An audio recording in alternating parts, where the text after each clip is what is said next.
My guess is they're probably going to touch on a lot of the points that myself has talked about for many years, and pretty much any competitive player that streamed and played this game talked about for years.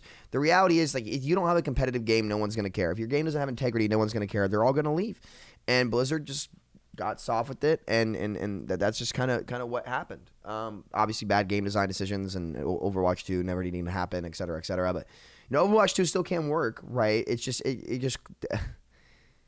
just blatant. Anyway, let's take a look. Chimera.com. Tune in later. Most you'd see more people talking about it, but everybody quit. Death of a game. This is sweet.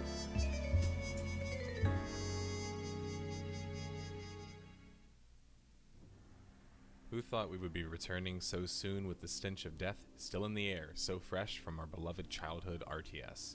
Blizzard is no more. At least they aren't the same Blizzard. And we don't need to spend an entire video attempting to convince ourselves that they are. Activision Blizzard is in full effect.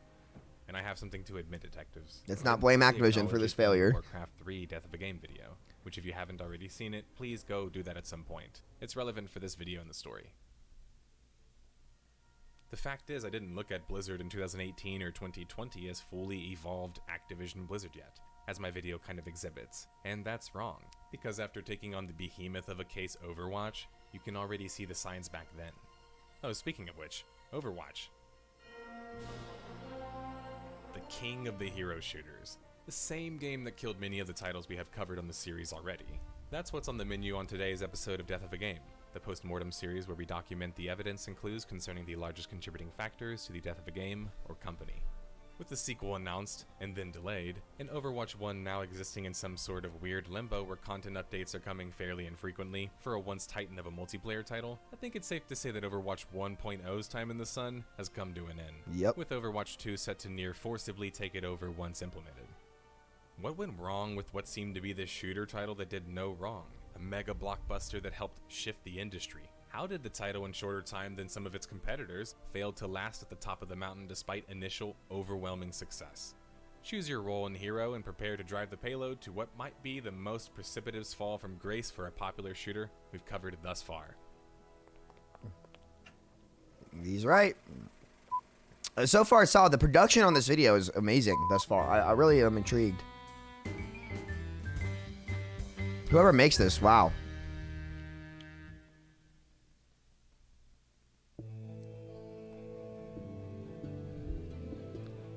While Blizzard's tale begins in the early 1990s and encompasses numerous titans such as StarCraft, Warcraft, and of course World of Warcraft, we're going to rewind to 2007 and just take a little pit stop. Following World of Warcraft's massive success in 2004 and the subsequent years, Blizzard, who is still very much Blizzard that we knew at the time, was interested in recreating the magic and producing yet another successful MMORPG.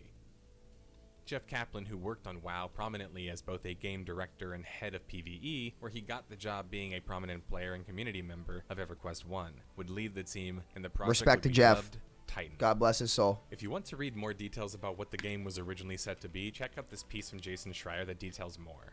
But for the sake of keeping the video shorter, I'm going to condense it. Project Titan was in development for 6 years. This is new Raz flavor, by the way. Strawberry lemonade. It's gas. It would never see the light of day, as by May 2013, it was cancelled. There's not much details otherwise released about what the project was, but we know it was set to be an MMO project with an interesting duality of regular social day life and a PvP combat/focused night portion. Players could do things like run shops, businesses, and even start families. Just to illustrate how serious of an MMO-style approach of a game they were going for, here are some of the buzzwords used to describe what the game was supposed to be. Team Fortress 2 meets Destiny meets The Sims meets World of Warcraft.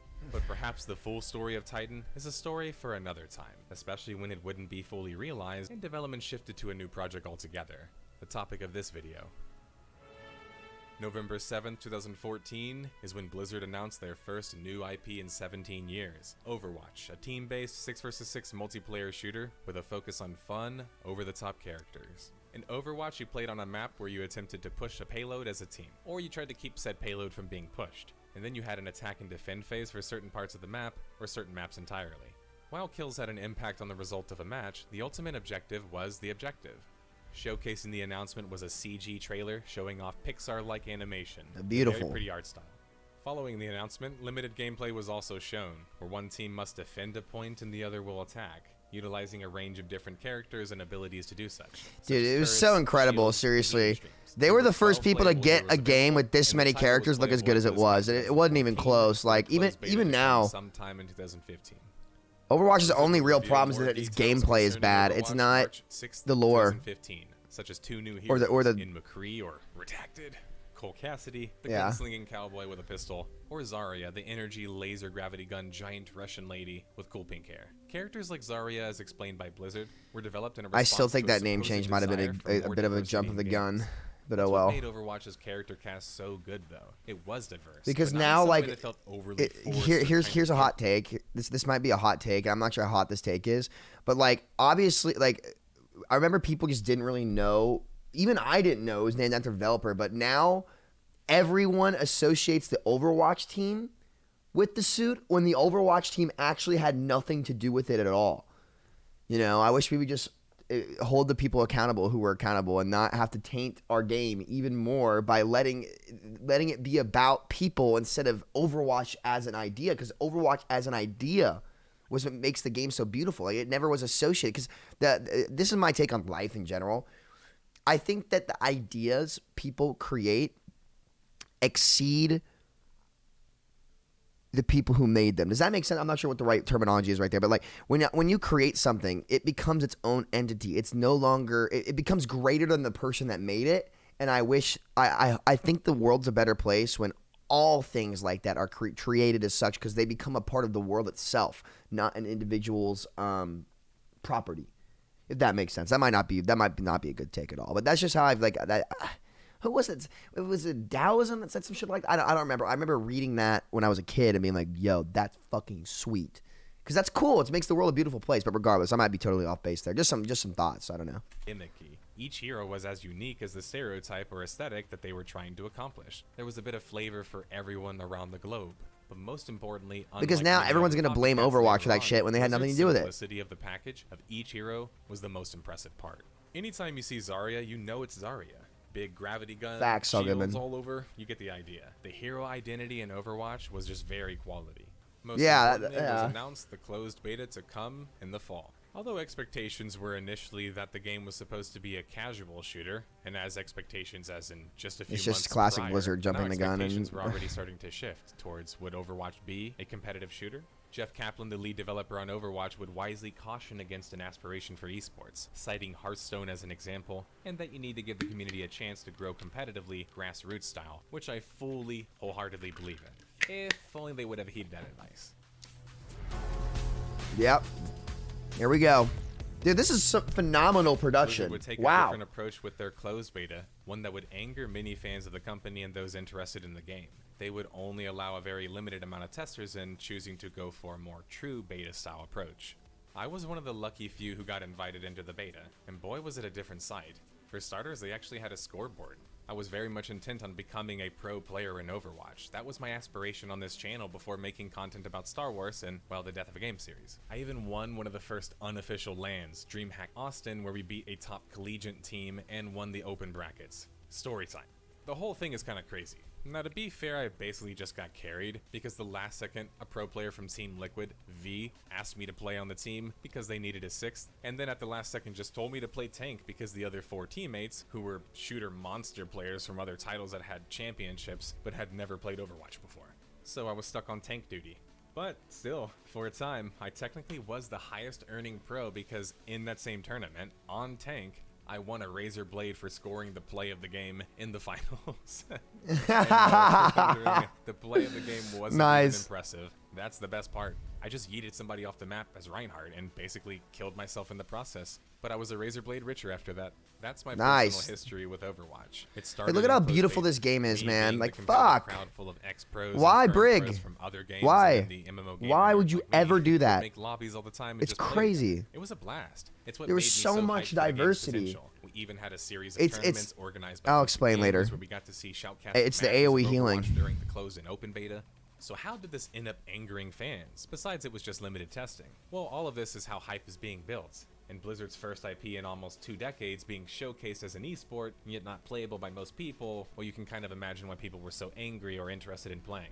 That's because anytime something's competitive or seen as competitive, people want to be, well, competitive. Which means they want to have their chance to play the game, testing or not, and have it fair. Blizzard restricting access and they want to put effort in. It drives a hunger for more. Mainstream audience at this point, with beta shifting to a desire to be the best. That's what this game gave up on.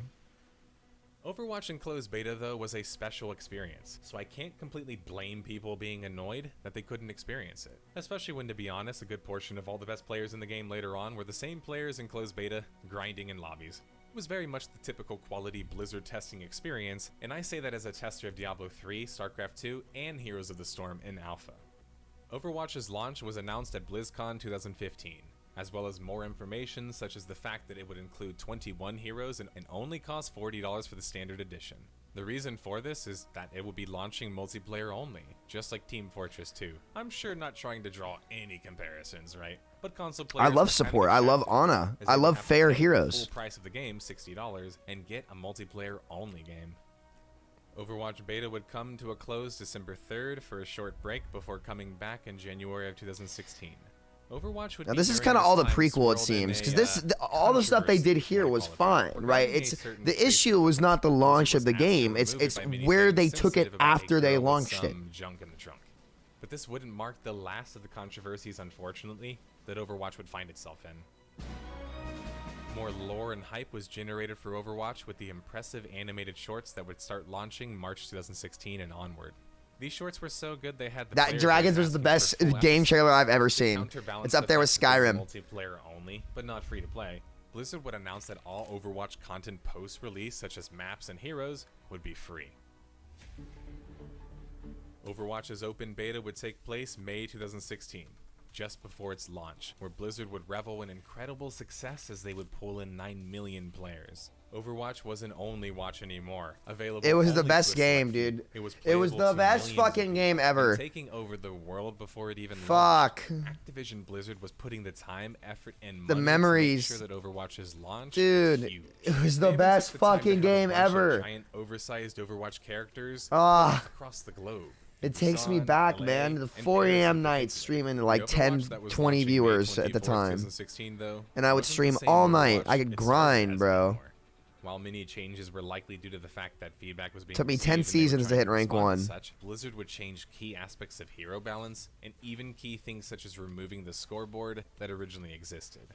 But some things didn't change, or weren't really accounted for properly. For starters, the game would launch without a competitive mode, leaving how Blizzard would handle such kind of a mystery. Would they allow hero stacking, for example? Or do as some of the community tournaments were doing at the time, restrict them in some way? It seemed like Blizzard was going to try and solve that problem after the fact, which would work if the community had a chance to evolve organically.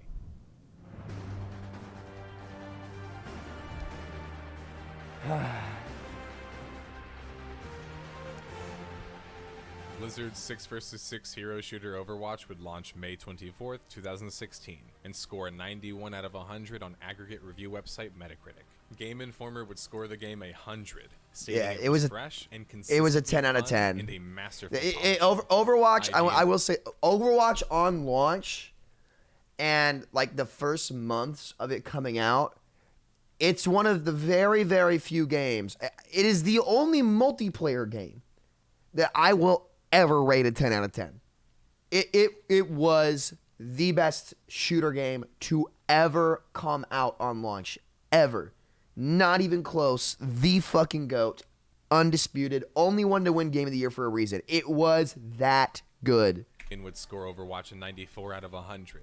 Stating it was an incredible achievement in multiplayer shooter design. It was the greatest achievement in multiplayer ever. Hit for Activision ever. Blizzard, grabbing numerous awards, including Game of the Year, and being named Game of the Year by outlets such as Eurogamer, Game Informer, IGN. Like they won Game of the Year as a shooter game. Under just 1 month, that's incredible. Overwatch had reached 10 million that's players, incredible. Immediately becoming a blockbuster hit.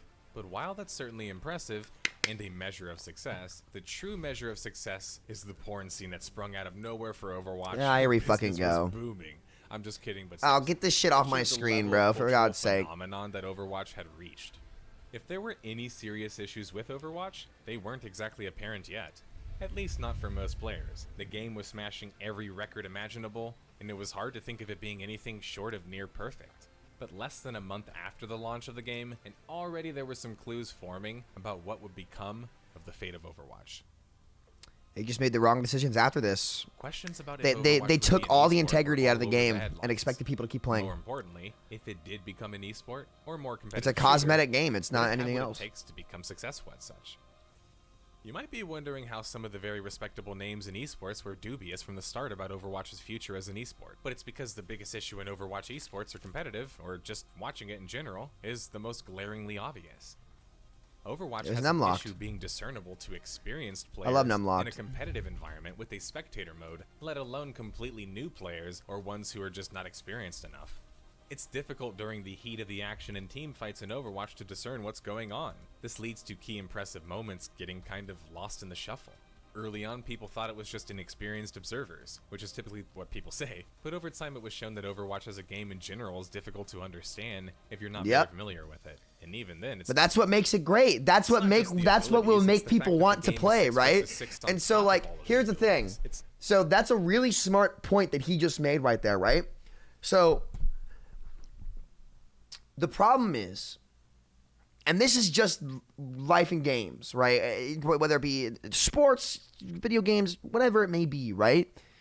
Just because something is complicated to understand does not mean the answer is to water it down so that it's easier for people to get into, right? Because what ends up happening is you destroy the learning curve along the way and you have nothing at all. Because the problem is, and this is the decision they chose to make. They chose to water the game down, and they're doing it even more so with 5v5, which I personally believe is the wrong direction.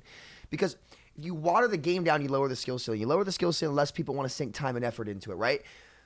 If you want a casual scene to thrive, the best way to do that is not to cater the game casually in this modern era of gaming. It is to expand upon the learning curve of the game, making it more competitive, getting more of the more competitive streamers to come play it. And when all of those people are playing, it inspires others to pick it up and try. But if you don't have a learning curve that favors that at the time, you end up with nothing. You end up with nothing. You end up where we are now, with a game with no soul. And that's even worse than having a complicated game that's harder to get into, right? And you want Overwatch to be easier, that's what you have PvE for. People can go learn in PvE. That's why I'm saying we should do a BR.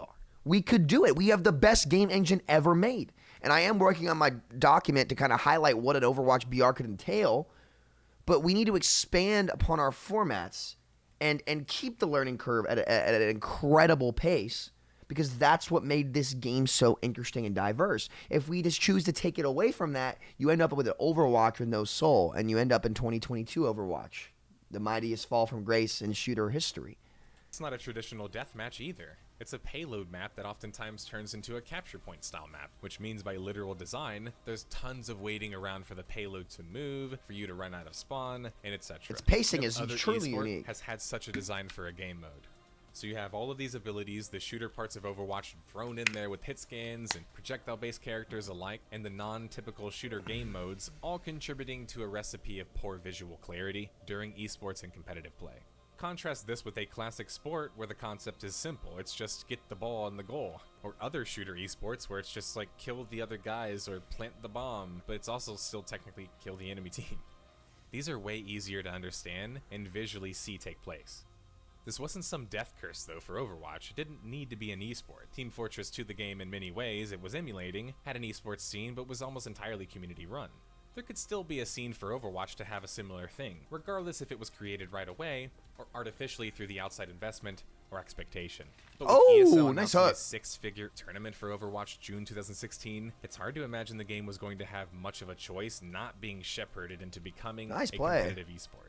Won a $100,000 tournament, not technically even officially this guy playing? He's fucking cracked. Anyway, wasn't enough to push the esports scene too quickly necessarily, but it wasn't going to help matters, as the game and its popularity, regardless if it should be an esport, would attract players and interests. Remember, within a month it had 10 million players. But if Blizzard decided to fully commit to esports without correcting some of their design issues we have outlined already, or updating their approach, it might be relegated to becoming a Tier 2 or Tier 3 esport, not worthy of the stature and success that the game shares. And worse, that could start to cause some serious damage if their design started to shift to appeal to that competitive audience, even for a modicum amount, because the sea of non-competitive esport players in Overwatch is the overwhelming majority of them. Overwatch was marching on ahead with incredible success, scoring $269 million in digital revenue, most likely being primarily from loot boxes present in the game. Yeah, this video is great. So we could fast forward a little bit more because this seems kind of like all like the prequel. Like we all know when this game went wrong. It was not 2016. It wasn't even really 2017. It started in 2018. Brig was the nail in the coffin for this game because it showed the philosophy and their approach, which is what ended up eventually killing the game. Right? Overwatch had a base game price. This video came out 4 days ago. Skins from just playing the game and gaining the gold, but they would also it's allow 40 you to minutes long. purchase We're already loot box, halfway through which though. had the chance to drop a rare skin. The loot boxes being so closely associated with the game marketed towards children, though, is kind of what rubs people the wrong way. And now, but the success of doing such was undeniable. Here's the thing about Overwatch loot boxes. Like, whenever somebody says that Overwatch had predatory loot box practice, that is completely false. It is completely false. The loot boxes had no effect on the game, none. You could earn them by playing, and you lost nothing from buying them. Like it was not predatory practice whatsoever. Like, and I get that loot boxes at the time did have a bad rap, and that's kind of why. But the generalization of loot boxes in the industry and how they were practiced in other titles, like for example, this is right around when EA had that Star Wars game that was literally pay to win. And then they went on Reddit and said, we want our players to feel rewarded. And literally all they did were just buying it. And it was clearly complete bullshit, right? Overwatch's loot boxes did not function like that at any capacity. So I really don't think it's fair for anyone to say that at any point in time that Overwatch's practices in terms of cosmetic and business, in terms of how they generated revenue, was bad. They did it better than anyone else, right? Because we have to remember, Overwatch came out before the free-to-play era. And they did all this first before anyone. I don't think Fortnite would have had their business model if they had not seen Overwatch's success in what they did in terms of their loot boxes. Ushering in the age of the loot box, really. Korea, a market known as not being it's gambling. Get the fuck out of here, dude. Come on. Oh, hey man, let's gamble. The difference is between Overwatch and their loot boxes and gambling and actual gambling is that what are the stakes, dude? You're not losing anything big. You're going to get something. It's not like you're gambling your fucking life finances away. You're buying cosmetic loot boxes for Overwatch. You're not losing out on anything big. There's not high stakes, which makes it, in my opinion, perfectly fine. I really don't see the issue. I will say I think it's an outdated system that I think should be improved upon, and I will agree with you there. But to say it's predatory practice is just, I disagree. I just disagree. I really don't think there was anything. There was no what's the word I'm looking for here? Not malice. Is it negative? What is the word I'm looking for? There was not malicious practice there, if that makes sense. It was what was in the loot boxes was non-essential, so therefore it was not malicious, in my opinion. Controversial with the subject of microtransactions and loot boxes by the end of June 2016. People bet on DraftKings all day. Is that malicious gambling? No. Procrastination, truly signifying either a change of guard or a new player on the scene. Impressive, even if it was a temporary if it's just for affair. skins, whoop-de-fucking do. It's just for Against skins. the loot boxes morally, it should be acknowledged that sort of right under people's noses, Activision Blizzard made a fortune off of loot boxes and putting. I think you should be able to just buy the skin you want. I agree. But I guess it's just I think Valorant does it better than anybody, and that's what should happen. I think that's what will happen down the line, hopefully. But to say that they did it terribly back then when they were the first people to take it that direction, I just. Balance changes. Most importantly, though, were some balance changes that would also be affecting the new competitive mode. That's concerning hero stacking. Blizzard had taken a stance finally on restricting such in ranked play, not allowing you to play all of the same class, or even more than one. The problem is that now you can't even have two of the same hero, which severely limits the game's options even with 22 to 23 heroes. But also simultaneously... No, it needed to happen. Hero limits needed to happen. Why is Blizzard deciding this important kind of stuff so last minute? According to Jeff Kaplan, the reason being initially the team had developed a team-only competitive queue mode, meaning you can only queue in competitive. We're going to queue after this video, Wesley. The idea was that, as Jeff Kaplan stated, the best way to play the game ultimately was as a full team, as it was designed. The best way to play the game is as a full team. The best way to play the game is as a full team. And yet here we are in 2022 with our matchmaker that makes queues harder for you if you queue as a team, right? Longer queue times, less SR gain, harder matches, right? The higher up you go in the learning curve, which is the entire purpose of grinding a game, is you want to progress down the learning curve of the game. The farther up you go in that learning curve that's already been chokeholded, the skill ceiling of the game has been brought way down, and the skill floor has been brought way up, decreasing the longevity of the product, as I've said for years. Right? The higher up you go in that learning curve that's already being chokeholded by terrible hero design decisions, right? You eventually won't even be able to queue as a team at the highest level of play. You can only duo queue. So team play has been drastically reduced through decisions made by our leadership, which is okay. It's okay to try it, but when it clearly doesn't work, you have to go back and change it, right? Your product goes against what it's designed to be made successful. It's designed to fail. We literally designed it to fail. And to top it off, the same people who queue up and every game they play choose to not work as a team in a game that's designed to play as a team were continuously catered to through features and game design instead of the people trying to work as a team and win and be competitive, which is what inspires people to grind a product in the long term.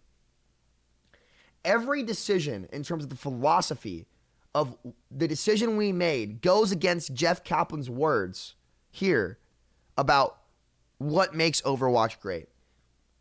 It is no wonder this product failed. It is no wonder, and there's no wonder it's still failing, because the direction they took it goes against everything it stood for and everything that made it great. Instead of putting our foot down and ensuring that this product could operate how it was intended to, we chose to take it the opposite direction. Private profiles should not be in competitive. One tricking should not be allowed in competitive. Group queues and clan queues should be added to encourage people to play as a team. And the learning curve of the game needs to be almost infinite as it was on launch. And you cannot have heroes in the game that lower the skill ceiling of the game because they fundamentally are so strong, especially AoE support healers, which drastically reduced the amount of decisions and single target decision making and how important that is in the game, because the heroes do multiple things at once.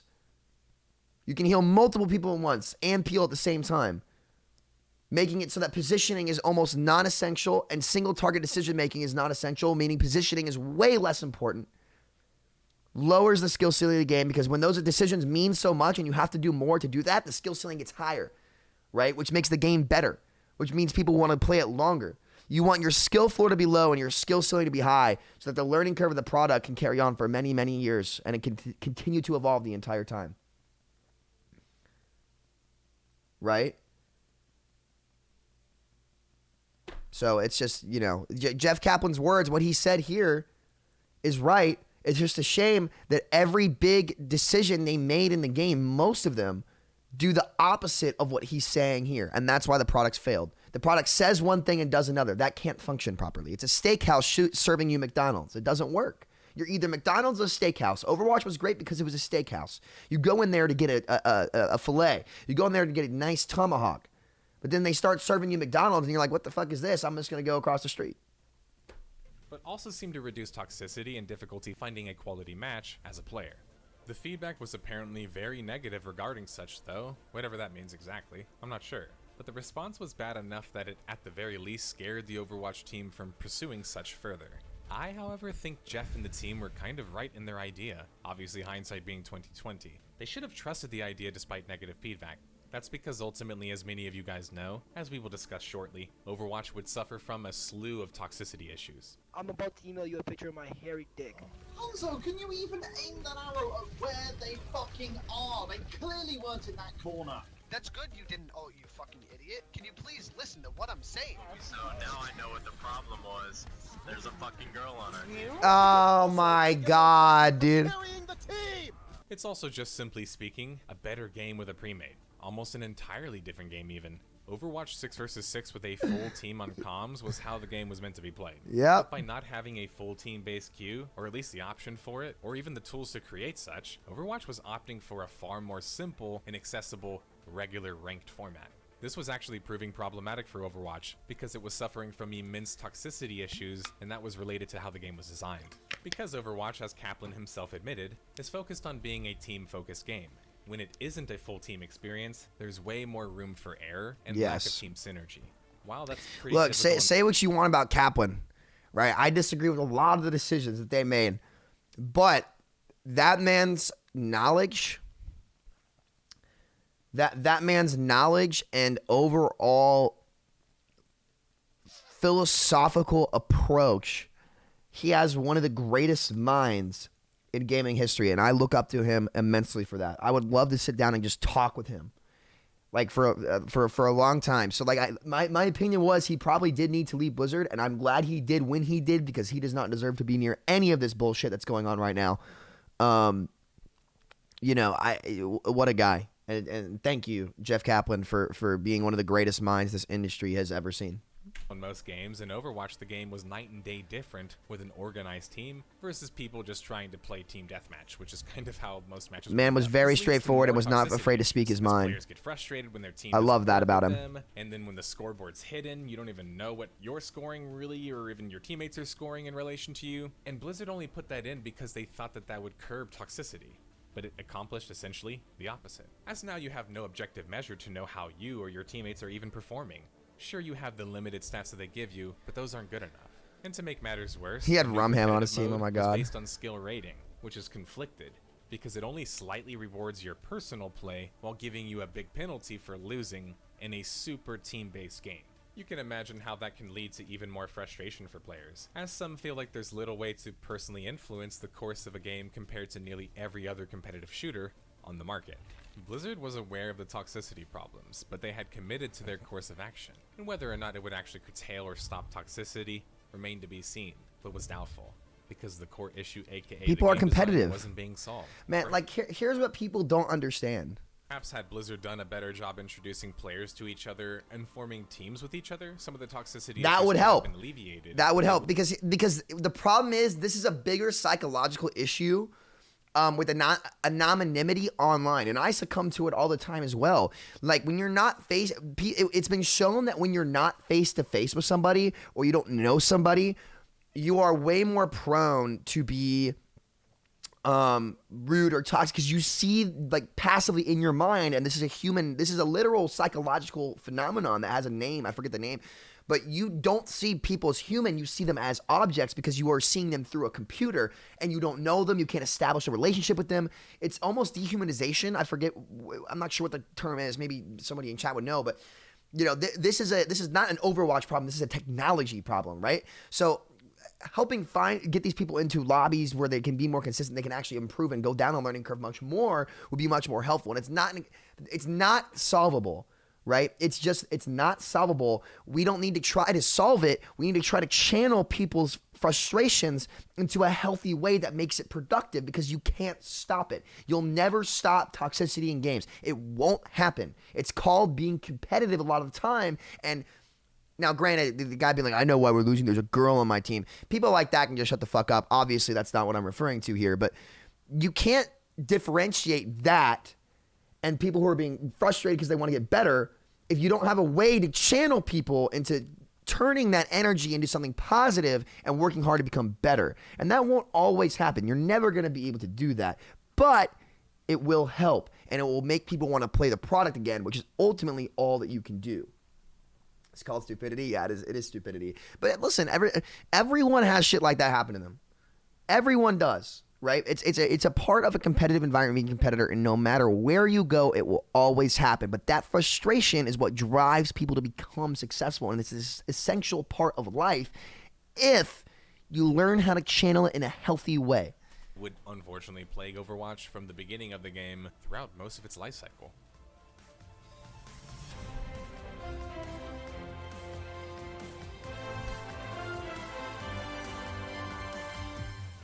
almost as if fate had things planned out already, or just a desire to make a lot of money. Blizzard announced an Overwatch League November 4th, 2016, just a few months after Remember, launch. when all the top 500s Devlin's got the initial invite approach for it, they were was going wait crazy. For the community to grassroots it, then the new approach was throwing an entire bathtub of gasoline onto the fire and watching it explode in delight.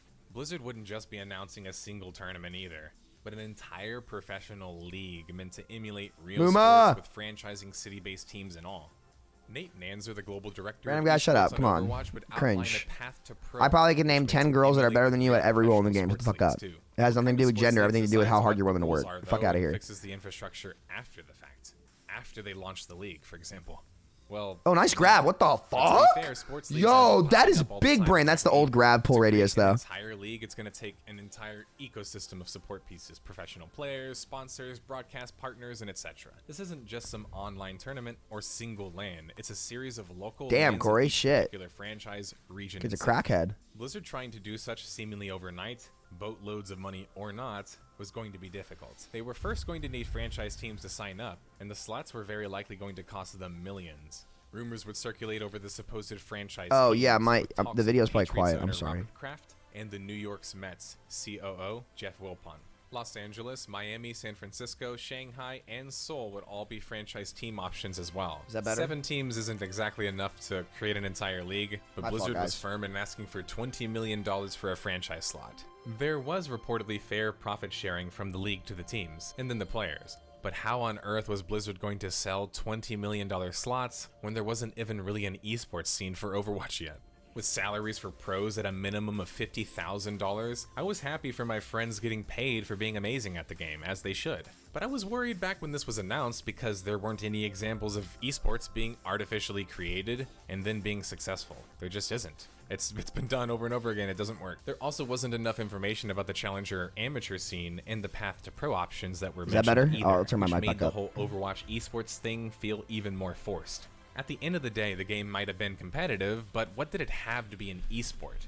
And why did it necessarily have the markings of being the best one? So far, no signs of that, but investors were trusting in Activision Blizzard's vision anyway, especially as Overwatch eclipsed 30 million players. They must have figured, well, a lot of players surely means that that's going to translate into a lot of viewers, right? Hello everybody, I'd like to welcome you to this video's sponsor, Chimera.com. Chimera.com is a clothing company that makes sleek and wonderful. No offense.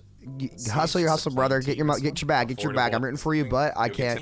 I'm not. I Adding can't. Sombra, Yeah. a damage-based character who can hack an enemy and disable their abilities. But March 2017 and July 2017, 2 new heroes would heavily change the balance of the game in a way I don't think Blizzard anticipated. With the addition of Orisa, a new powerful shield tank, and Doomfist, a powerful damage dealer with a near one-hit kill combo. Orisa would push the meta even more into a shield-based tank meta, making shields even more powerful, including being able to place a I don't think she did. She was bad for a while. She came out in season 4. She didn't really change anything. shield now on the ground. Shields are, simply speaking, not very fun to watch for spectators. She and didn't not do. that fun She to wasn't shoot at met for like most hard players, meta until despite open being queue. incredibly important to break. It's one of the most frustrating parts about Overwatch is that you have to tell your teammates and explain to them that they need to break shields. But who wants to sit there shooting at shields the whole game, breaking them? See, Kind of barriers were also never the problem in Overwatch. It was the hero. The problem with barriers only came up when the heroes had barriers plus massive sustain and range behind their barriers. If a character is going to have a barrier, it needs to be punishable like Reinhardt, where he has to use that barrier to close space, and if he doesn't, he's useless, right? But there's a cost to him pushing that, right? But again, Orisa and Sigma had massive sustainabilities plus range poke behind their barriers, and that's what made the game unhealthy once they were able to be buffed to the point where they were dominant. nobody. Doomfist as well just made the game feel less like a shooter and more like a MOBA, which would become a gradual shift from this point And on. the thing is as well about Doomfist, there were very few people, like no one learned how to effectively play Doomfist, or the community did not learn how to effectively play Doomfist until a year or two after his launch. Like, Doomfist did not,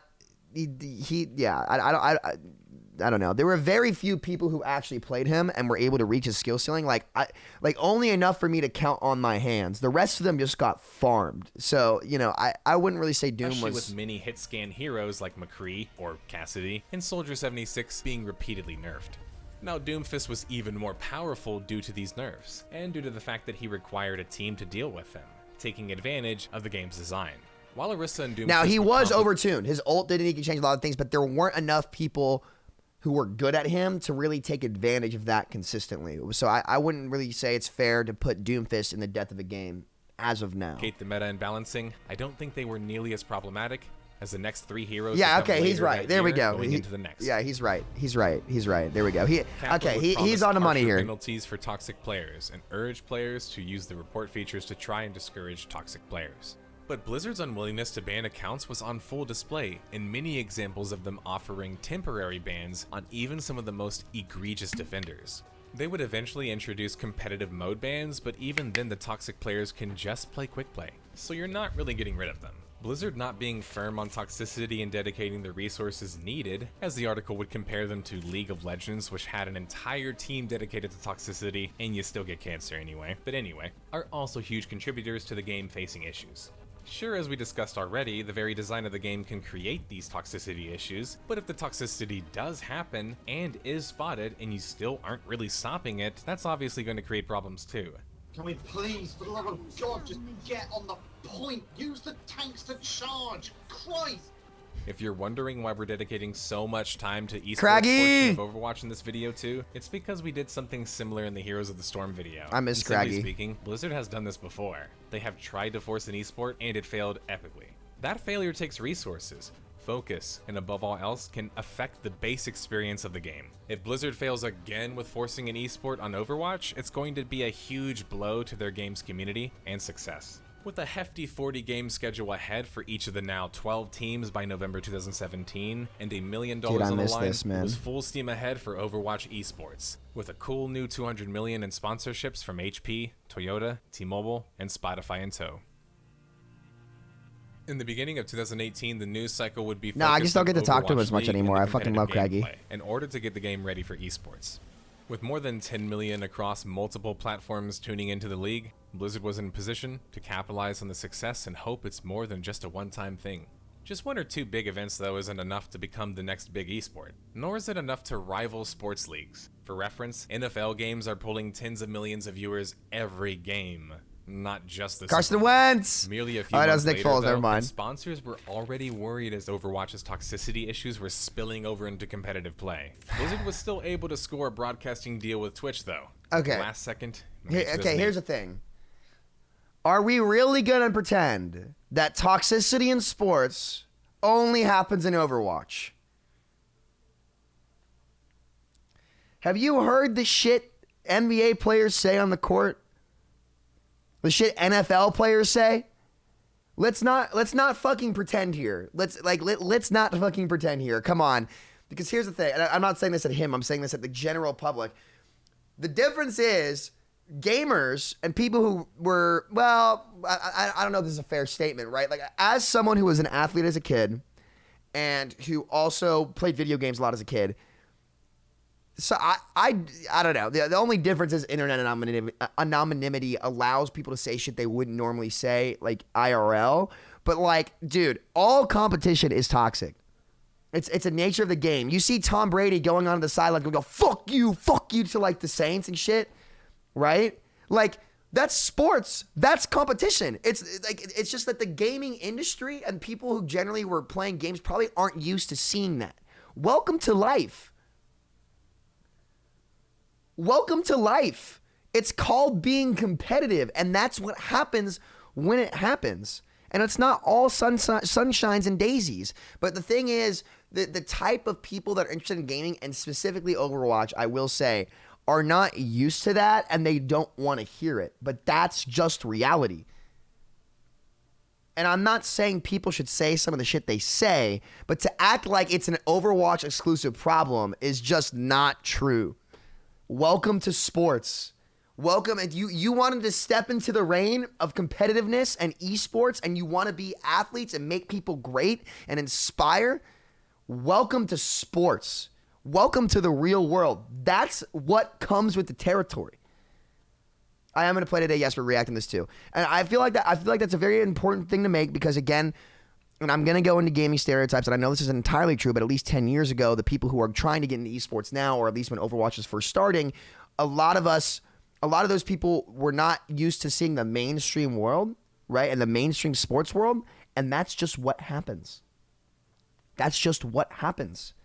When I'm on the court with my boys, or I was playing against, I went to, it's a funny story. I went to a private school, very, very small school in high school. And I played basketball until I was 16. And so we would go play the public schools and the rural Kentucky schools, and those kids would fucking eat us alive. I'd get shoved. I'd take charges. I'd take fucking hits. I'd take shots. You know, like I'd take a charge from a guy. He literally lowered his shoulder into me and fucking tackled me. And his own teammates were screaming at him from Bourbon County, Kentucky. Man, this is not football. I was a 5'2", 90-pound freshman playing JV against sophomore and junior football players playing basketball, and I got my ass trucked. And they would talk shit. They'd say whatever they want, but you know what? I took that shit on the chin. I took the charge, basically got a concussion, and walked right back down the fucking court. Because I ain't no bitch, right? Welcome to fucking sports. Welcome to fucking sports. This shit happens. It does. But if you want to be an athlete and competitor, you got to take that shit on the chin and go next. I took a fastball to the fucking teeth and had to leave and get stitches. In the middle of practice, I had braces. I was bleeding fucking everywhere. I walked it off. Right? That's sports. I broke my arm, got up and walked in the fucking locker room and played video games all weekend before I went to the hospital. I gamed on a broken wrist. I didn't complain. I said, damn, that kind of fucking hurt. That doesn't feel good. But that's life. That's competitiveness. And the gaming industry needs to stop being so soft if they want it to succeed at a competitive level. You have to channel that frustration into being productive. And that is the world, boys. So for the first time, the gaming industry and the people who used to play games as kids, where it was to get away from all that, want it to succeed, but it has to step into that realm of competition if that's what you want it to be. And I think Overwatch being the first place to really do that really it shows that. I'm not saying we couldn't do it better. I think everyone can do it better, 100%. But that is competition. That is life. So, you know. 18.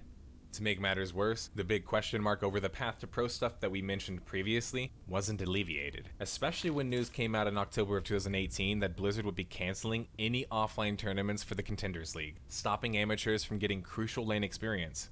Blizzard was also reportedly months late on payment for the contender players. They were. With some receiving only some of their money or none at all. This likely It was contributed months to later. the biggest broadcaster of Overwatch contenders dropping altogether shortly after. The amateur scene suffering wasn't a good sign of things to come in Overwatch Esports, because that's the lifeblood and the future of the game's talent pool. It's never a good sign in any competitive. Well, I agree with you. Riot are a bunch of snowflakes when it comes. I wouldn't say that's what Riot is, or that word. I don't know.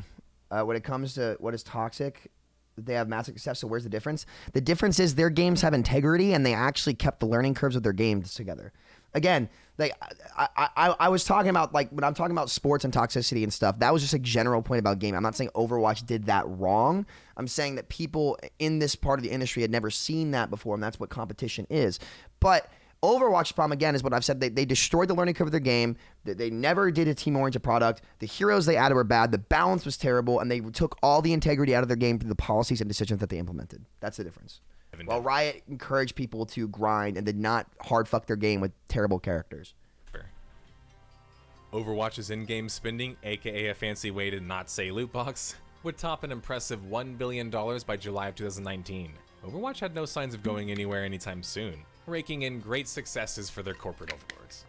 Well, until the cracks started to form bit by bit. Combination of new heroes, balance issues would start to hurt Overwatch. Brig was the nail in the coffin. Overall. By summer of 2019, Blizzard had launched 6 different heroes, but 5 in particular were problematic. For starters, Moira, the support character who required little to no aiming, was added, and to me, she lowered the overall skill floor for playing a support. Yes, she did. Whether that's bad or good, I think is actually more opinion-based. Bridget or Brigitte or... It is bad, but Moira was not so bad that it completely ruined the game. It needed to stop at Moira. That was the threshold. And now I want to see what he has to say about this one. however you pronounce her name, nobody ever figured out, was added after. And she would cause many nightmares before being finally nerfed much later.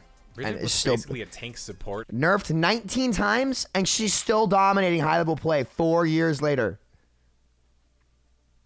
Completely changed the core fundamentals of the game, and the game cannot succeed with a character like this in it. It will not work. It will not work until she's fundamentally changed. Who could assassinate enemy assassins due to her kit, which allowed her to basically stun you and then whack you a bunch of times until you died. Sigma was also added, and while not necessarily as outright annoying as Brigitte, Delete whatever her from the name is, game. Sigma yet again increased the shield prevalence, further shifting the meta towards more of a shield meta, because now you have another placeable shield that you can stack.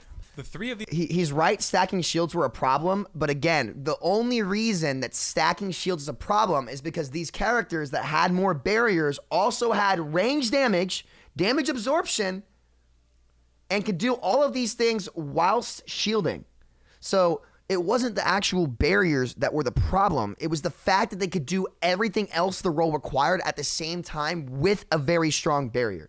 That was the problem. It's the DLC do-it-all heroes that, whatever. These characters in unison, though, slowed down the speed of Overwatch as a game and made the game feel like it shifted it more into a MOBA category than the shooter category, especially with most hit scan and projectile-based characters made rather obsolete by these new heroes. They created a new meta altogether dubbed GOATs, which was basically healers, Goats was before Sigma, by the way. So yeah, 3 tanks, and was dominating the scene. This is where Blizzard's approach to hero design, I think, never had much place in competitive play. Similar story with Heroes of the Storm. Basically, these characters are set from the beginning to be designed to be fun and oh my god, they tried to play Mercy Zen into Goats. Holy shit! This requires creating very gimmicky and silly characters. They tried to play Mercy Zen into Goats. Holy shit, poor guys. When pressed about balance and their issues team is due to good too. this, That team they is have stacked. a very laissez-faire approach to feedback, letting the issues kind of persist for some time. To put kind of bluntly, the annoying part about Overwatch hero design is that it's annoying to get killed by certain heroes. When you can suddenly press a button and your team doesn't die until a field runs out, like Baptiste does, is it more of an ability-based game or a shooter? When heroes keep getting released that don't require much aiming or shooting and have very powerful abilities, well, you can... They just don't... It's not that they don't require aiming or shooting, it's that they don't... If they don't require aiming or shooting, they need to require an immense amount of game sense and positioning and cooldown management. But these heroes are so forgiving and unpunishable with their sustain abilities on top of that and their do-it-all abilities that they don't require more. In fact, they require less brain power than most of the other characters in the game because they aren't as punishable. And in turn, you break the learning curve of your game, which breaks the integrity of the game, which makes people not want to play, which is what has happened with Overwatch. Overwatch at launch and in beta felt more like a hybrid of the two. Yes, Overwatch by the good end point. of 2019 Completely felt more right. squarely like an ability-based hero game. And that kind of seemed to contradict their constant push to esports and the competitive ground. It did, and he's completely right on this take. In a shocking turn of events, mainly because Blizzard typically takes ages to release sequels, Overwatch 2 would be announced November 2019. Overwatch 2 was set to fill the missing PvE component of Overwatch that Overwatch was only ever to flirt with in events. Overwatch 2 would also be affecting the PvP gameplay, including the PvP balancing, hero reworks, and the removal of the 6th hero, making the game now 5 versus 5. Overwatch 1 and 2 players will share the PvP experience effectively. On top of this, they would be nerfing some healing and shields as well as introducing a new game type dubbed Push. The problem is not the healing. The problem in the game is not the healing numbers or the shield numbers. It's the fact that you can do both and everything of an entire kit at the same time, which exponentially makes the character stronger. Sheesh. Overwatch to more of an exciting playstyle game, having one less tank. While this might help things, I'm not convinced it's the deciding factor ultimately. But we shall see. Well, if the sequel does indeed launch, with Blizzard being unable to commit to a launch even as late as 2023. The biggest dagger that would come out from the Overwatch 2 news was the effective discontinuing of new heroes and significant content for Overwatch 1, effectively putting the game in some sort of maintenance mode. As long as Overwatch 2 remains unlaunched, Overwatch 1 is stuck in a bit of a purgatory, limbo, whatever you want to call it. Sequel announcement in an unsure future, and no new updates for Overwatch 1 isn't good for the game's longevity, and nothing short of dying. Overwatch and subsequently Overwatch League were in trouble by January of 2020. For starters, most of the PvE and holiday events up to this point had just been recycled, which was not very AAA company-like to not constantly be creating new, novel content, especially with Fortnite out there. Overwatch had become stale, and the aforementioned issues had led to a bleed in the population. But the Overwatch League was facing far harsher problems, with 3 big broadcasting talents in similar Monte Cristo and DOA dropping out, and complaints overall of just low viewership. Nate Manzer, the original OWL lead, had left the company, which according to Monte Cristo, led to irreconcilable creative and philosophical differences between myself and the league's current leadership. Many reasons for these issues outside of the game's issues and the issues of the viewership though. The pro and talent involved in the OWL League were reportedly having to travel around 76,000 miles, which is nearly double an NBA player's travel time. Throw in the fact that you're playing on a computer and yeah, it gets kind of weirder, right? OWL being a failure isn't a surprise to most who have been in esports for a long time. It's just more frustrating that the failure was so predicted by so many people. Because that's an awful lot of money to be artificially throwing into a scene only to pull it right back out. That doesn't really create an ecosystem, at least not a stable one. Blizzard again has done this twice, and if they aren't a lesson to other developers to not try and force an esport on a game, especially with boatloads of money, I don't know who would be. Blizzard was still somehow able to keep scoring these deals though, as another $160 million deal would come from YouTube, though that would be bundled with the Call of Duty League. Overwatch was meanwhile suffering from more design issues regarding heroes and matchmaking. For starters, in order to enforce the 2-2-2 meta, Blizzard would implement a role queue that would lock you into your preferred role. I will say, I know a lot of people talk about role queue and stuff. I actually do think that role queue solved more problems than it created. But, I am for role queue. I am curious, and this is just the part of me that wishes to explore potential ideas. How a system of a preferred role queue with a 6 stack in the game, like you're scrimming in a team-based queue, would have functioned in open queue if the hero design team was capable of balancing the game in that format, which unfortunately they were not, which is just facts. Look at Brigitte. That's all there is to AoE healing. That's all there is to say there. But yeah, no, so I'm curious where he's going to go with this. The problem with the role queue was, well, it highlighted more of the game's problems in the first place. There were double the amount of offense characters compared to the tank or the support characters. So people wanting to play DPS more wasn't just because of support and tank are boring, it was because statistics, right? If anything, it made it worse, funneling everyone into only one role and then giving you really long queue times. Kaplan stated it wasn't an attempt to try to fix the GOATS meta or the esports meta either, which sorry, I just don't buy. But by May of 2020... Here's a fair statement. People have been talking about a preferred role queue for a long time, right? So to say that it was solely because of GOATS and the pro meta is not fair, right? It's not fair. It is definitely a subject matter that was talked about many, many different times that I think it's very reasonable to say it was already in consideration. Now, it was rushed into the Overwatch League stage, and I think I don't think that role queue would have needed to happen or would have happened when it did if GOATS had not dominated Overwatch League for 6 months. They were adding an open queue mode that doesn't require a role lock back to the game.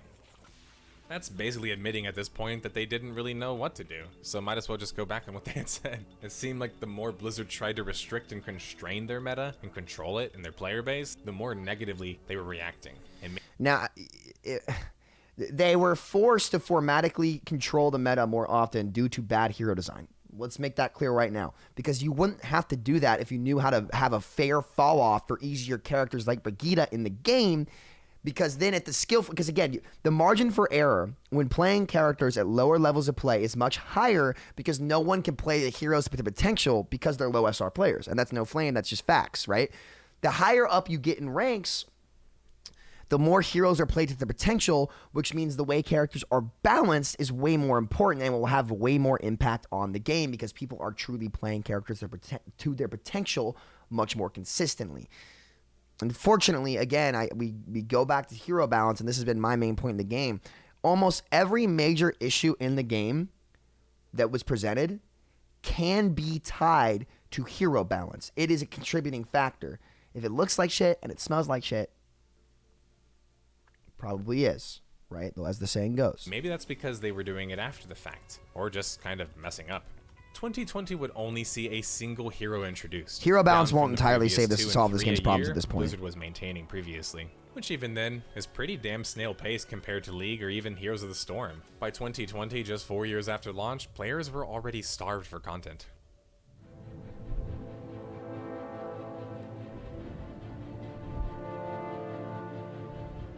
March 2021, and Blizzard would suffer from a 50-person layoff relating to esports and a shift away from in-person events to online primarily due to the pandemic. They no longer would need the extra 50 people, I assume, to run the online events, or a convenient way to let go of a bloated esports branch. We don't know exactly. OWL was certainly in trouble though, with last year's grand finals having a 61% decline in viewership from the previous year. But OWL abandoning in-person events wasn't going to cut it either. After all, they designed their esports. This is not as a Overwatch League's fault. franchise-based esport. Without local events, It is not Overwatch League's fault that the hero balance team destroyed the integrity of the game and made it anti-competitive. Why would anyone want to watch Overwatch League if the game themselves they were playing was not competitive and did not reward you for skill and rewarded players who didn't deserve it by putting overtuned characters that destroyed the learning curve of the game and drastically lowered the skill ceiling while also increasing the skill floor? fund the franchise teams, they weren't going to be making the revenue they needed to really even break even. Viewership numbers, most likely, were only going to continue to decrease. And at that point, you're paying millions of dollars for a slot that doesn't make you much money. Throughout this time, Activision Blizzard was involved in a court case regarding rampant toxic harassment behaviors in the company, and this made them fairly negative in the public perception. Not the causing them to Overwatch team, potentially though. Lose State Farm, T-Mobile, and Coca-Cola as sponsors. To make matters worse, a Hong Kong esports player of Hearthstone, known as Blitzchung, would don a mask and ask people during a live interview to liberate Hong Kong, the revolution of our time. Now, I will say this. If I completely understand, I remember this situation. I completely understand if Blizzard says, hey, you are completely entitled to your opinion about any policies on the world, but on our broadcasts, we cannot have that here because gaming is supposed to be a place for the entire world to get away from all this shit. That is something that I can understand because for me as a kid, that's what gaming was. It was a place to get away from everything that everyone in the world can enjoy and love. So therefore, we should have our things be about the games themselves, and we can't afford because we need to be Switzerland. That's what I think gaming is. I think gaming truly is Switzerland of everything that goes on in the world because everyone can enjoy games. Gaming can be the escape from it all. And I think that's what makes it so beautiful, right? But the way this was handled was so bad. Why would you ever take the guy's prize money? You can't do that. That is so stupid. He earned it. Just tell him not to do it again. Like, I cannot believe that happened the way it did. To be related to the 2019 through 2020 Hong Kong protests. While I'm not going to dedicate much time to the giant struggle between Hong Kong and mainland China and how Like, China why has the been fact trying they to like defend took his Hong Kong like business. it's so Yes, stupid. and of He course, ended the up getting people it of Hong back, Kong but are like, being dude, like harassed, that was fucking silenced, and ridiculous. even worse, in some cases, death. But how the controversy affected Blizzard was after the interview, it was immediately pulled off air. How Blizzard responded to the whole thing made people feel even worse. Shortly after the stream was cut, and Blizzard would ban Blitzchung. Blizzard had shown with the action that they were willing to put Chinese interests over the interests of the people of Hong Kong, or even Blizzard's own audience. Would have been a perfect moment for the group of heroes meant to save the world to kind of do some saving. Because here's the thing. Blizzard's last. And obviously, I don't like to get political. I think it's dumb. It's counterproductive. But like, I truly believe that gaming could be like the only thing in the world that no matter where you are, who you're from, what your situation is, gaming could be a gift to all of humanity. And that is fucking so special, right? And I'm worried that if games, especially with international, because they'll say one thing in America and they'll say another thing in China. Let's be fucking real. Like, that's just what happens, right? It even is true for prominent movie stars such as John Cena and guys like that who will... You guys know how it works. Let's deal in the realities here. But gaming, I think, will, as long as it can remain neutral and be a gift to the whole world, it will lead the way to bringing people together and uniting a planet in the way that we've never seen. Like, I believe that wholeheartedly. But in order to do so, we need to have our entire generation and the generation after that to have gaming be a very prevalent part of their lives so that everyone has something in common to rally behind. And I think the better games get and the more people get involved in it, that will happen. It will take time, but I personally think that's our path to success. And I could be completely wrong, by the way. I have no education on this matter. I have no knowledge of any of this stuff. That's just what my gut tells me and my hunch tells me. in the way that it's brought people together, at least in my life, in America and Europe and everywhere else. So I could be completely wrong, but I'm just trusting my gut, and my gut's led me down a right path so far, and I think that as time goes on, we're going to continue to see that with gaming. Last play is the transition to Overwatch 2, something that they hope to show off in April of 2022 by allowing the OW players to play on an early build of the game. But Overwatch 2 wasn't different or deep enough for many players to warrant being called a true sequel, more of a content update asking for a price tag. And it has not launched for 2 years after being announced, so the hype is kind of running cold. Yeah, it is. The future of Overwatch is all but done with the transition on the horizon, as we already have discussed. But we're discussing more than just the failure of Overwatch 1 now. If Overwatch 2 doesn't knock things out of the park, there's a good chance that both Overwatches could be in danger for a maintenance mode, just like Heroes of the Storm, or worse, total abandonment like Warcraft 3 Reforged. Blizzard would lose many of its most talented developers throughout this drama, the court case drama, and subsequent dramas, including the main driving force behind Overwatch itself, Jeff Kaplan. Kaplan would not only just leave Overwatch, but Blizzard altogether, and we can only speculate as to why. But with Activision Blizzard having so many stories leaked about them at this point, I think we have a bit of an idea. Without Kaplan to helm Overwatch 2, that doesn't necessarily mean it's guaranteed to fail or anything, but it doesn't spell well for the game's future. They lost arguably the most important developer behind the project, the one who kind of stuck out and kept the project alive. It feels like the passion left with Jeff. Kaplan. Not that passion was enough to keep the franchise going without significant change, but it makes the current Overwatch experience, I think, just feel that much more hollow. Especially when, like I talked about with the Blitzchung situation and sexual harassment situations, when the premise of the entire game is built on heroes from all over the world, Mexico, the US, France, Russia, Korea, all uniting together to defeat evil. Meanwhile, the evil in this case is now the company behind the game itself. Well, Overwatch is literally the name given to these groups of heroes. But how are we supposed to feel motivated to play as them for a company who cares so little for its workers and their health?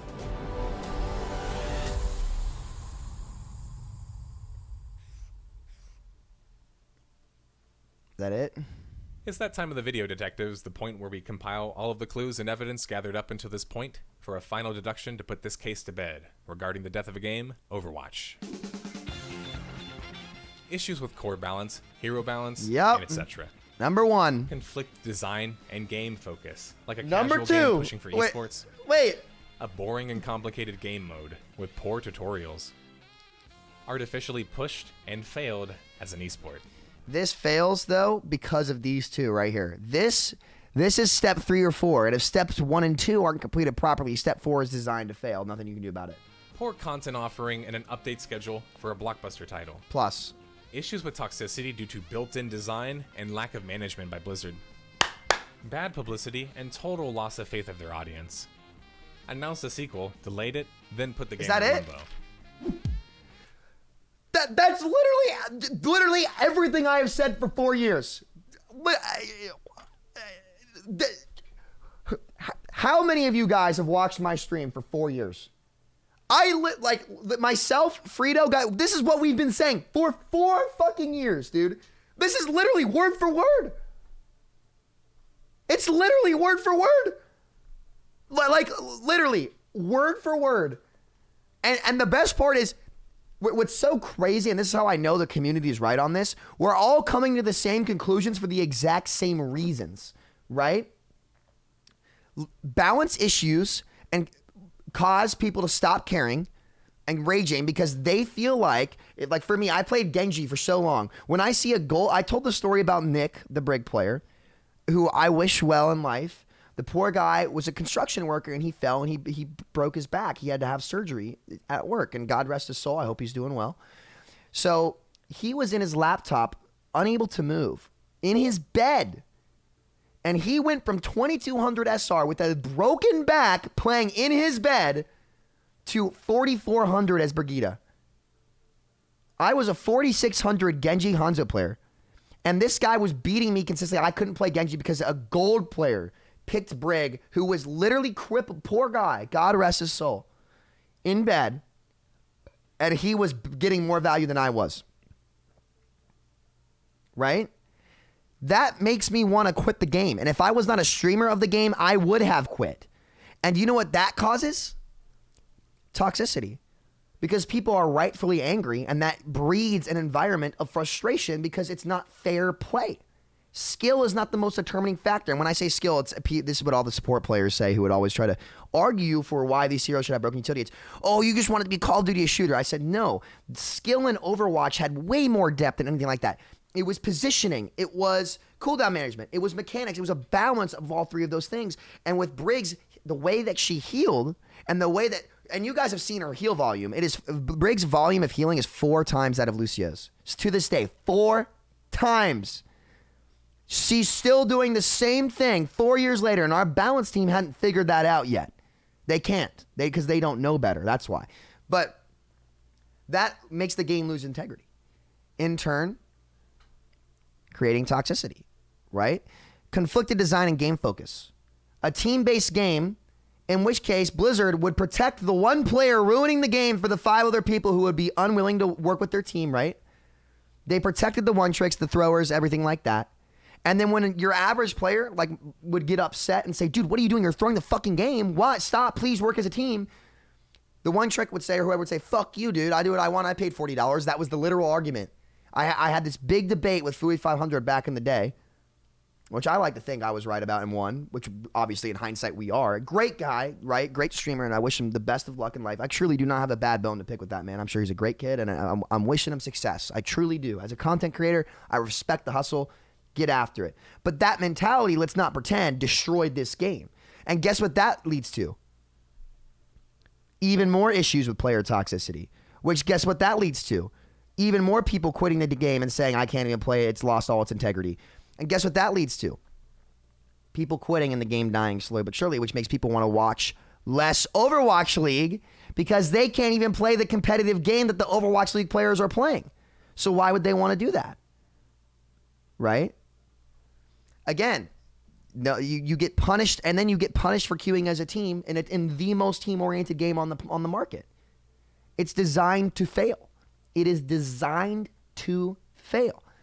Then boring and complicated game modes. I disagree. I think he's right, but the phrasing for this is not entirely right. We should have changed formats and done more stuff with PvE. We should do a BR. Again, I'm working on my document for that later this week about how we could innovate with that, and it would be fucking awesome because our game engine is the best on the market. We could fucking kill it. We could slay it, right? So this is a little bit of a red line there. Bad PR, whatever. Poor content and update schedule. Recycled events every year. Lack of motivation to go out and make stuff. Poor content. You could argue for hero balance, right? The animated shorts were good, but again, these things can only go so far because the foundation of the game is bad. And this has been my biggest point. The foundation of the conflicted design and game focus on top of the horrible game balance, D-tier game balance over the years and core fundamentals of DLC heroes doing everything at once, making them exponentially better and more frustrating to play against, shrinking and crunching the skill ceiling and the skill floor of the game, making an overall worse product, right? With these two things being as bad as they are, all of these things are destined to fail. You need your foundation to be solid, and then you can build off of it, right? But when your hero designers are so out of touch with their game that they're trying to make Moira the best hero in the game, they didn't think power creep was real. They've nerfed Brig 19 times. She's still bad in low ranks because no one understands how to play her because the hero visually does not show you how to play it. Your best play as Brig is to play from range with Flail. But not only can you not even see how big her Inspire is in the actual game, there's not a visual effect for it, so players can't even learn. But she's a melee character, so people try to run in and feed and miss position. You'll see it all the time. It's horribly designed. And they don't even think to understand that because they don't understand the real world of gamers right now because they're in their Southern California bubble and they can't go out and get out of it, right? It's a bubble in there. It's an echo chamber. It's not even entirely their fault because their own CEO can't even keep track of their own company. So it's unfair to blame them for the entirety of it because the CEO is rotting from the head. The fish rots from the head first, right? So while all of these things are 100% the core team's fault and Team 4's fault, the people who should be coming in to check them aren't there either because they're incompetent too. So it's a double whammy, right? It's a double whammy. And, you know, the bad PR, honestly, this is the icing on the cake. This game's Destiny to fail came way before any of this, and to be honest, it has nothing to do with the bad PR. So I would just scratch this off the list. I think this is Activision Blizzard. He's not wrong to say it, obviously, but like these things are what killed the game, and the game was dying long before any of this shit happened, right? So, you know, let's see what else he says. Announced a sequel, delayed it, then put the game And the sequel that never needed to happen. Icing on the cake. Icing on the cake, right? Overwatch's failure strikes home for me, as I personally invested a lot of time into the game. But it stands out to me because here you still have Team Fortress 2 chugging along quietly. Meanwhile, Overwatch has this massive fall from grace. Part of me feels like with their approaches respectively, it was inevitable for the result to happen the way it did. Overwatch also climbed to higher heights than TF2 ever did, to be fair, right? No one ever expected Overwatch to maintain #1 forever. We just expected it to not be down 6 years in a row from continuous bad decisions and not learning from them. They both shared very giant success to start, but I do really feel that Overwatch is one of the highest profile examples of developers just fumbling the bag that we have featured on the series so far. It is they number really one. Had the dream, a massive audience willing to buy loot boxes and make them billions. One who was even satisfied with less content being offered, but not the litany of issues that came with being an Overwatch player. If you're going to offer Ultimately, less Activision Blizzard cosmetics, simply aren't the your same core company game needs to be anymore. good enough You to make can't people rely want on to the continue to goodwill of play the it. previous regime and IPs to save them anymore. And I doubt many are so willing to give them another shot, frankly. But I wish Overwatch 2 the best of success, because I never wish any game or company to fail. But if Overwatch 2 fails as well, then I guess you guys know where to find me, detectives. Thanks for watching, guys. Thanks for the video. What a great video. Make sure to drop a sub to him. Fucking killed it. Fucking killed it. All right. Closing thoughts. Closing thoughts.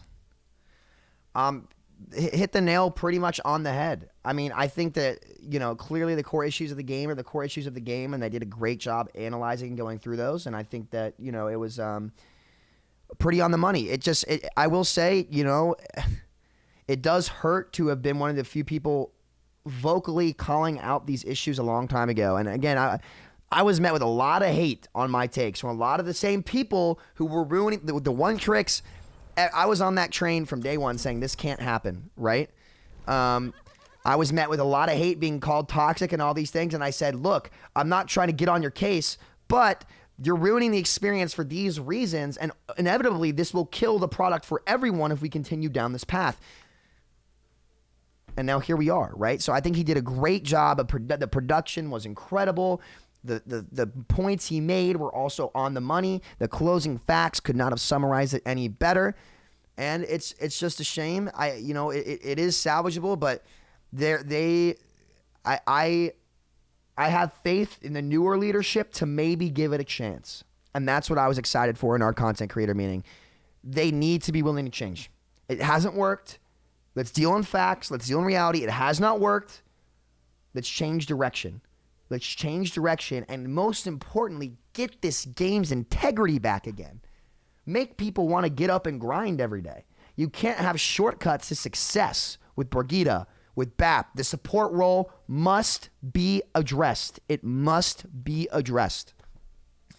And other than that, unlucky, guys. I think this game has a chance, but we really need to innovate, and they need to start getting some go-getters in that office, some new generation go-getters to get it done. Get it done. Get after it. Make the world a better place through gaming. And that comes by making good product, not putting all the right signals out there that you're going to try. It comes by inspiring people and giving them the opportunity to succeed. Because the reality is in life, not everyone can make it, guys. And it's sad, but that's what makes the grind so worth it, right? Everyone can achieve their own goals. Everyone can get things done. But if you make shortcuts to success, like Brigitte and a lot of these other characters that broke the learning curve of the game, that gave the game the bad rep, you have to go back in and make an example out of them and say, these heroes, we fucked them up. We're going to come back. We're going to try it again. We want this game to feel like it once did.